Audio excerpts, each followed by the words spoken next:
वैदिक और बौद्ध धर्म, कटुता का सच। क्या धर्म का उद्देश्य मानवता को जोड़ना है या बांटना? क्या सत्य किसी एक ग्रंथ, एक विचारधारा या एक व्यक्ति तक सीमित हो सकता है?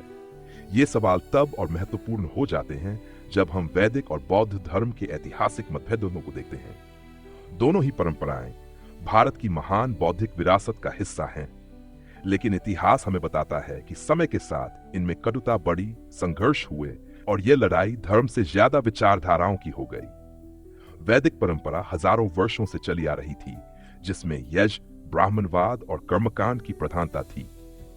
उधर बुद्ध ने एक नए मार्ग की खोज की, एक ऐसा मार्ग जो कर्मकांड से मुक्त था, जो सीधा आत्मज्ञान की ओर ले जाता था। यहीं से संघर्ष शुरू हुआ।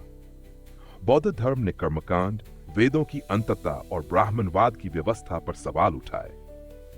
वैदिक परंपरा के कुछ अनुयायियों ने बौद्ध धर्म को विधर्मी कहना शुरू कर दिया।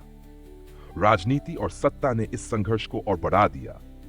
पर क्या यह सचमुच धर्मों का टकराव था, या यह सत्ता, प्रभाव और विचारधाराओं की टकराहट थी?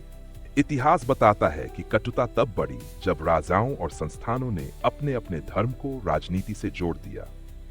कभी बौद्ध धर्म को संरक्षण मिला और वैदिक परंपरा को चुनौती दी गई, तो कभी वैदिक परंपरा को बढ़ावा दिया गया और बौद्ध विहारों को नष्ट किया गया।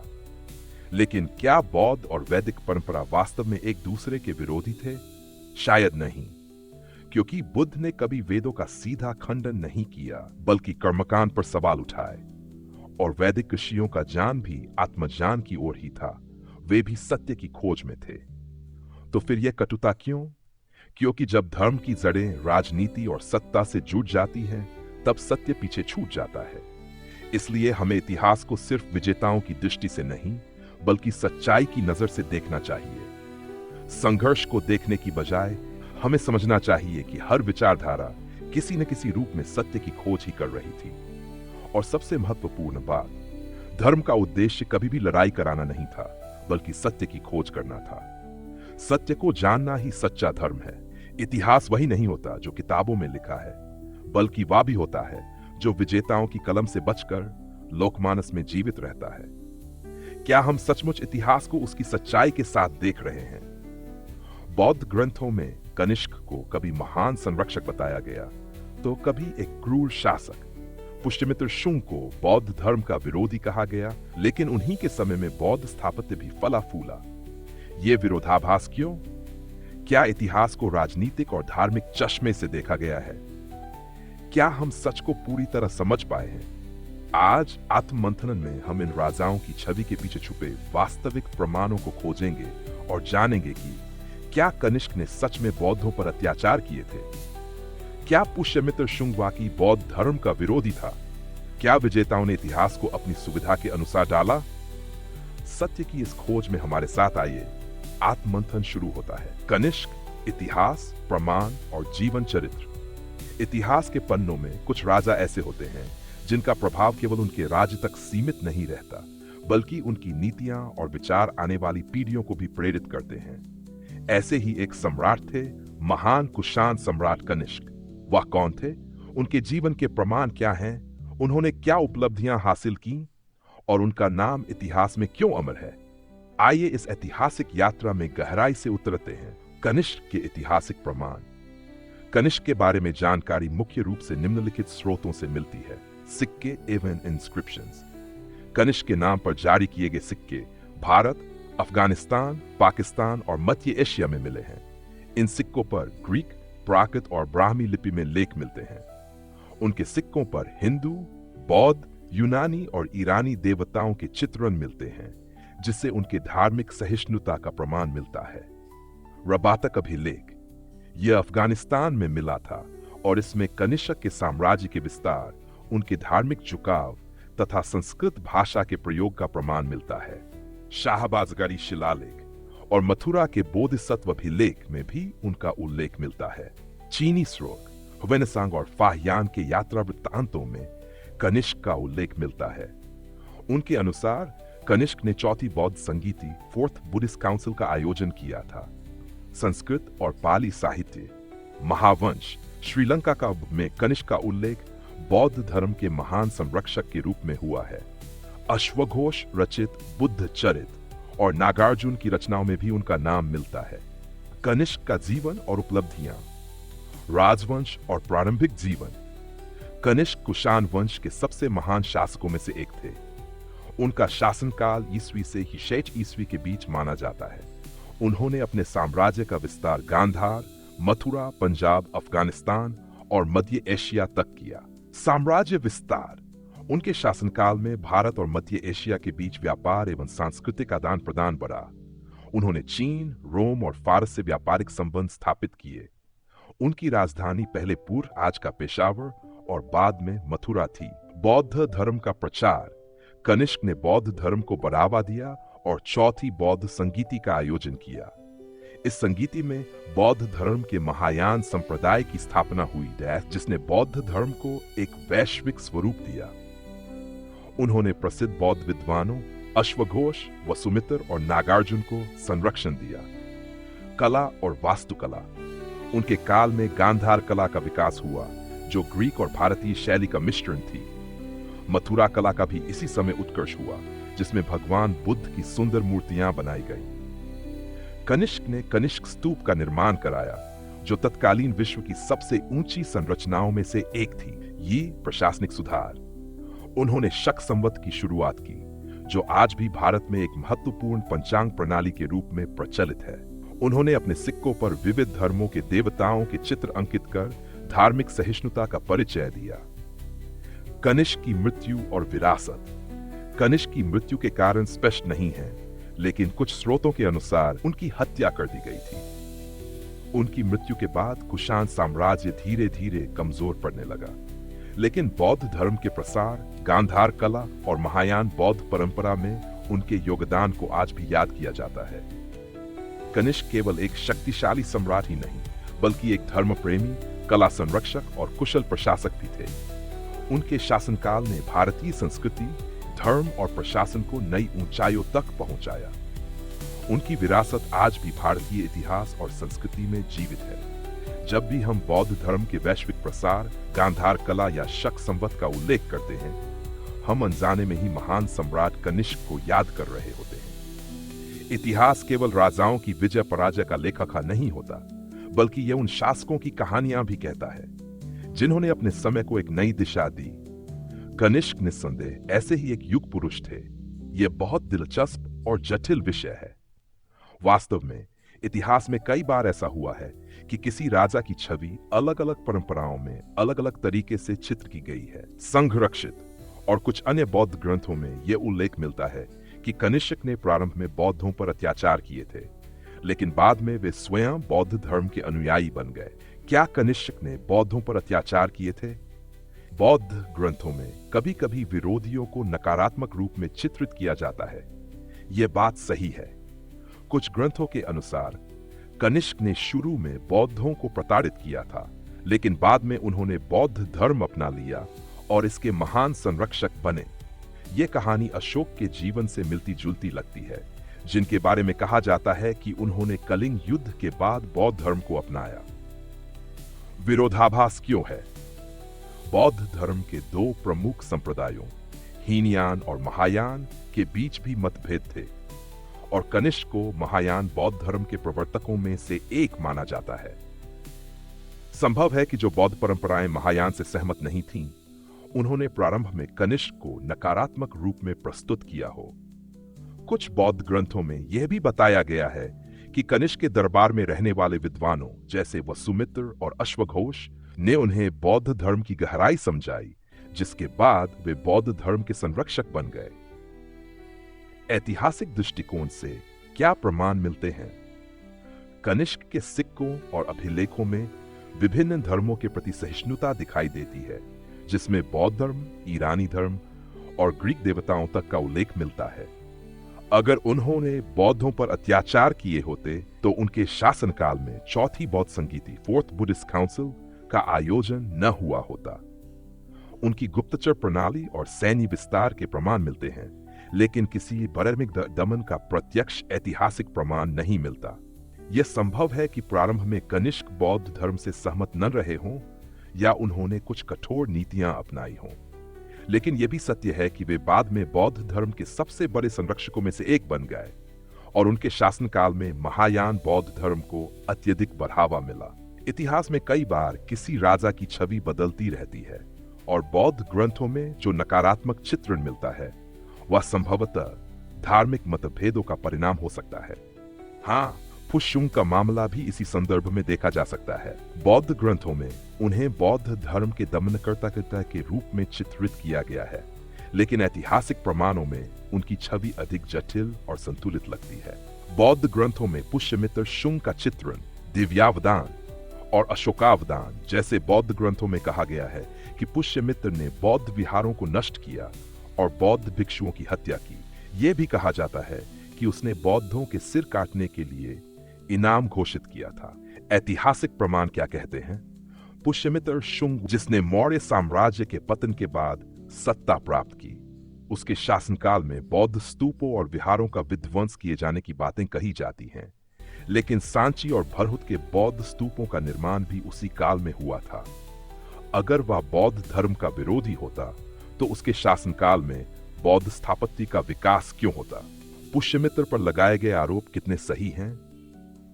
कुछ इतिहासकार मानते हैं कि शुंग शासन हिंदू धर्म का समर्थक था, लेकिन उसने बौद्ध धर्म का विध्वंस नहीं किया।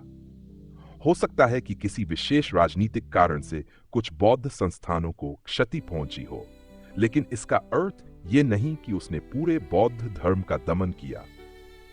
यह भी संभव है कि यह प्रचार बौद्ध साहित्य में राजनीतिक कारणों से किया गया हो, क्योंकि मौर्य शासक अशोक ने बौद्ध धर्म को बढ़ावा दिया था और शुंगों का शासन परिवर्तन अशोक की विरासत के विपरीत था। क्या पुष्यमित्र और कनिष्क की तुलना की जा सकती है? दोनों की छवि बौद्ध ग्रंथों में नकारात्मक रूप से चित्रित की गई है, लेकिन कनिष्क को अंततः एक बौद्ध संरक्षक के रूप में स्वीकार कर लिया गया, जबकि पुष्यमित्र की छवि नकारात्मक बनी रही। यह संभव है कि दोनों ही शासकों को उनके राजनीतिक फैसलों के आधार पर बाद में धार्मिक पूर्वाग्रह से देखा गया हो।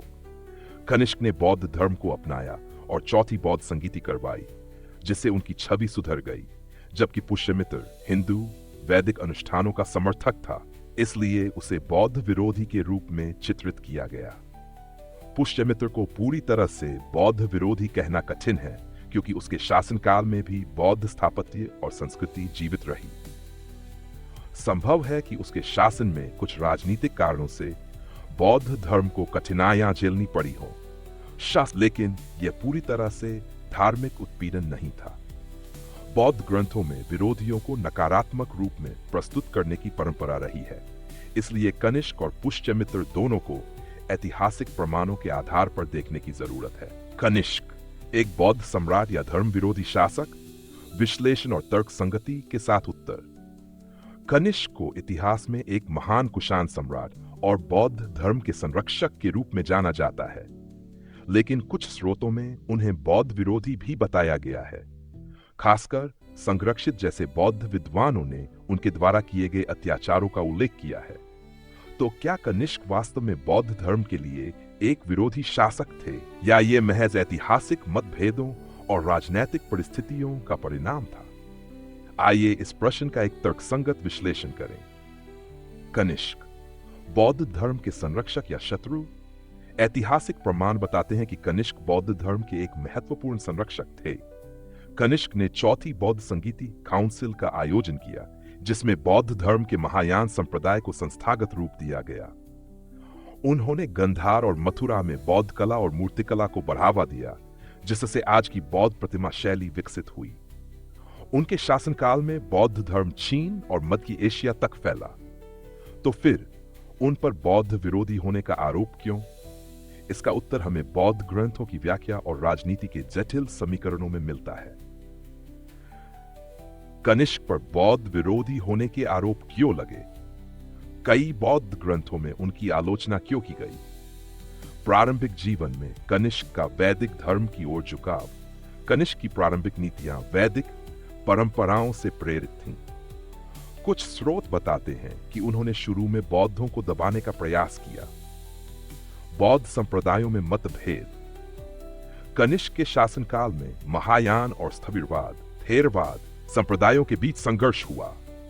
उन्होंने महायान बौद्ध धर्म का समर्थन किया, जिससे स्थविरवादियों थेरवादियों को लगा कि वे उपेक्षित हो रहे हैं। स्थविरवादी बौद्धों ने उनके खिलाफ ऐतिहासिक ग्रंथों में नकारात्मक विवरण जोड़ दिए। सैन्य अभियानों के दौरान बौद्धों पर आक्रमण। कनिष्क ने कई युद्ध लड़े, जिनमें बौद्ध बहुल क्षेत्रों में भी आक्रमण हुए। विशेष रूप से उनके आक्रमणों में ऐसे बौद्ध संघ संग्राम नष्ट हुए जो उनके विरोधी शासकों के समर्थक थे। इस कारण कुछ बौद्ध लेखकों ने उन्हें धर्म विरोधी कहा। बौद्ध विद्वान संघरक्षित ने कनिष्क को क्रूर और बौद्ध विरोधी कहा। लेकिन यह महत्वपूर्ण है कि संघरक्षित ने कनिष्क के महायान समर्थक होने के कारण उनकी आलोचना की, न कि उनके धर्म विरोधी होने के कारण। यह स्पष्ट करता है कि आलोचना बौद्ध धर्म के प्रति कनिष्क की नीतियों की नहीं, बल्कि बौद्ध धर्म के एक विशेष संप्रदाय के प्रति उनकी उदासीनता की थी। कनिष्क का बौद्ध धर्म में योगदान। अगर कनिष्क वास्तव में बौद्ध विरोधी होते तो क्या वे इतने बड़े कार्य करते? महायान बौद्ध धर्म का प्रसार। चीन, तिब्बत और जापान में बौद्ध धर्म उनके प्रयासों से फैला। गांधार और मथुरा कला बौद्ध धर्म की मूर्तिकला और स्थापत्य कला को बढ़ावा दिया। बौद्ध ग्रंथों को संस्कृत में संरक्षित किया। इससे बौद्ध धर्म के अध्ययन का मार्ग प्रशस्त हुआ। बौद्ध भिक्षुओं को संरक्षण दिया। उनके शासनकाल में बौद्ध धर्म ने स्वर्ण युग देखा। अगर हम सारे प्रमाणों को ध्यान में रखें तो यह कहना गलत होगा कि कनिष्क बौद्ध विरोधी थे, बल्कि वह महायान बौद्ध धर्म के सबसे बड़े समर्थकों में से एक थे। तो विवाद क्यों हुआ? बौद्ध धर्म के भीतर आंतरिक संघर्ष, महायान बनाम राजनीतिक आक्रमणों में बौद्ध मठों की क्षति, कुछ बौद्ध ग्रंथों में उनके प्रति पूर्वाग्रह। इसलिए कनिष्क को बौद्ध धर्म का विरोधी कहना ऐतिहासिक तथ्यों के विपरीत है। वे बौद्ध धर्म के शत्रु नहीं थे। वे महायान बौद्ध धर्म के महान संरक्षक थे। यह दर्शाता है कि इतिहास को हमेशा व्यापक संदर्भ में देखना चाहिए, न कि केवल एक दृष्टिकोण से। आधुनिक सीख, इतिहास से क्या समझा जाए? किसी भी धर्म या विचारधारा के भीतर मतभेद उसे कमजोर कर सकते हैं। जो लोग इतिहास को तोड़ मरोड़ कर पेश करते हैं, वे अक्सर किसी विशेष विचारधारा को आगे बढ़ाने का प्रयास करते हैं। हमें इतिहास को पूर्वाग्रहों से मुक्त होकर पढ़ना चाहिए ताकि सच्चाई को समझा जा सके। कनिष्क का योगदान यह सिखाता है कि धर्म केवल आस्था का विषय नहीं, बल्कि सामाजिक, सांस्कृतिक और राजनीतिक कारकों से भी प्रभावित होता है। इतिहास को भावनाओं से नहीं, तथ्यों से परखिए। धर्म की रक्षा करने का सबसे अच्छा तरीका है सत्य को जानना, उसे समझना और उसे बिना किसी पूर्वाग्रह के स्वीकार करना। बौद्ध धर्म के पतन के कई कारण थे जो राजनीतिक, सामाजिक, आर्थिक और सांस्कृतिक रूप से गहराई से जुड़े हुए थे। इन कारणों को निम्नलिखित प्रमुख बिंदुओं में समझा जा सकता है। आंतरिक विघटन और विभाजन, महायान और हीनयान का संघर्ष। बौद्ध धर्म दो मुख्य शाखाओं हीनयान और महायान में विभाजित हो गया। महायान ने बुद्ध को ईश्वर तुल्य बना दिया, जबकि हीनयान पारंपरिक शिक्षाओं पर अड़ा रहा। इस वैचारिक मतभेद ने अनुयायियों में एकता को कमजोर किया। अत्यधिक जटिल दर्शन और अनुष्ठान। प्रारंभ में बौद्ध धर्म सरल था, लेकिन समय के साथ उसमें तंत्रवाद, महायान के जटिल विचार, बोधिसत्व उपासना जैसी नई परंपराएं जुड़ गईं। ये बदलाव आम लोगों के लिए कठिन हो गए, जिससे वे हिंदू भक्ति परंपराओं की ओर लौटने लगे। हिंदू धर्म का पुनरुत्थान, अद्वैत वेदांत और भक्ति आंदोलन का प्रभाव। आदि शंकराचार्य 8वीं शताब्दी ने वेदांत दर्शन को पुनर्जीवित किया और बौद्ध तर्कों का खंडन किया। उन्होंने यह प्रचारित किया कि बौद्ध धर्म वेद विरोधी है, जिससे ब्राह्मणवादी परंपरा को बल मिला। भक्ति आंदोलन 8वीं शताब्दी ने जनता को सरल भक्ति मार्ग से जोड़ा, जिससे बौद्ध धर्म की जटिल साधना अप्रासंगिक हो गई। वेदों और मंदिरों का पुनर्संस्थापन। गुप्त राजाओं 6वीं शताब्दी और बाद में राजपूत शासकों ने हिंदू मंदिर निर्माण और यज्ञ परंपराओं को पुनर्जीवित किया। इससे जनता का झुकाव फिर से हिंदू धर्म की ओर हुआ। शासकों का संरक्षण खत्म होना। गुप्त राजाओं द्वारा हिंदू धर्म को समर्थन। गुप्त सम्राटों ने बौद्ध धर्म को शाही संरक्षण नहीं दिया, बल्कि हिंदू धर्म को बढ़ावा दिया। मौर्य और कुषाण काल में बौद्ध धर्म को शासकीय सहायता मिली थी, लेकिन गुप्त काल में यह खत्म हो गई। बौद्ध मठों की संपत्ति पर आक्रमण। बौद्ध मठों विहारों के पास अपार धन संपत्ति थी, जो कई शासकों और लुटेरों के आकर्षण का केंद्र बनी। जब हिंदू शासकों ने इन्हें संरक्षण देना बंद किया, तो इनका पतन होने लगा। इस्लामी आक्रमण और विनाश। बख्तियार खलजीवीं शताब्दी का नालंदा और विक्रमशिला विध्वंस 193 ई में मोहम्मद बख्तियार खिलजी ने नालंदा विश्वविद्यालय और अन्य बौद्ध केंद्रों को नष्ट कर दिया। हजारों बौद्ध भिक्षु मारे गए या भागने को मजबूर हो गए। बौद्ध धर्म की अंतिम शिक्षण परंपरा को गंभीर झटका लगा। तुर्क और अफगान आक्रमणों के दौरान बौद्ध स्थलों का विध्वंस, बौद्ध मंदिरों और मठों को लूट लिया गया, जिससे बौद्ध भिक्षु नेपाल, तिब्बत और चीन भाग गए। भारत में बौद्ध धर्म की जड़ें लगभग समाप्त हो गई। आम जनता से दूरी, संस्कृत की जगह पाली का प्रयोग और जनता से अलगाव। शुरू में बौद्ध धर्म पाली और प्राकृत भाषाओं में था, जिससे आम जनता को समझने में आसानी थी। बाद में बौद्ध ग्रंथ संस्कृत में लिखे जाने लगे, जिससे यह उच्च वर्ग तक सीमित हो गया और लोगों का जुड़ाव कम हुआ। अत्यधिक ध्यान और तपस्या पर जोर। बौद्ध धर्म में धीरे धीरे गृहस्थ जीवन का त्याग और कठोर तपस्या प्रमुख हो गई, जिससे आम लोग इससे दूर होने लगे। इसके विपरीत हिंदू धर्म ने गृहस्थ जीवन और सामाजिक गतिविधियों को भी धर्म का अंग माना। बौद्ध धर्म के पतन के पीछे केवल एक कारण नहीं था, बल्कि धार्मिक, राजनीतिक, आर्थिक और सामाजिक कारकों का एक संयुक्त प्रभाव था। इस्लामी आक्रमणों ने अंतिम प्रहार किया। हिंदू धर्म के पुनरुत्थान ने बौद्ध धर्म को पीछे धकेला। आंतरिक विभाजन और जनता से दूरी ने इसकी लोकप्रियता को घटा दिया। हालांकि बौद्ध धर्म पूरी तरह नष्ट नहीं हुआ। यह नेपाल, तिब्बत, श्रीलंका, जापान और दक्षिण पूर्व एशिया में विकसित होता रहा और आज भी विश्व भर में लाखों अनुयायी हैं। सत्य वही होता है जो समय की कसौटी पर खरा उतरे, और वह किसी एक ग्रंथ, धर्म या परंपरा का मोहताज नहीं होता। जो लोग ये मानते हैं कि बौद्ध धर्म ही सबसे प्राचीन है, उन्हें यह समझना होगा कि कोई भी विचारधारा शून्य से उत्पन्न नहीं होती। उसकी जड़ें कहीं न कहीं पहले के दर्शन और परंपराओं में होती हैं। बौद्ध धर्म भी सन्यासी परंपराओं, वैदिक विचारधारा और समाज में पहले से चल रहे दार्शनिक मंथन का ही विस्तार था। और जो लोग ये मानते हैं कि केवल ब्राह्मणवादी परंपरा ही सत्य है, उन्हें यह समझना होगा कि समय के साथ विचारों का विकास हुआ और सभी दर्शनों ने अपने समय के अनुसार मानवता को दिशा दी। चाहे वह वैदिक ज्ञान हो, उपनिषदों का रहस्यवाद हो, बौद्ध धर्म की करुणा हो या जैन धर्म की अहिंसा। इतिहास को किसी एक पक्ष से देखने के बजाय हमें उसे समग्रता में देखना होगा। न सत्य किसी एक ग्रंथ में सीमित है, न किसी एक धर्म में। सत्य उसी का है जो उसे खुले हृदय से खोजने का साहस रखता है। आत्म मंथन का उद्देश्य यही है। सोच का यह मंथन जारी रहे ताकि हम सत्य के और करीब आ सकें।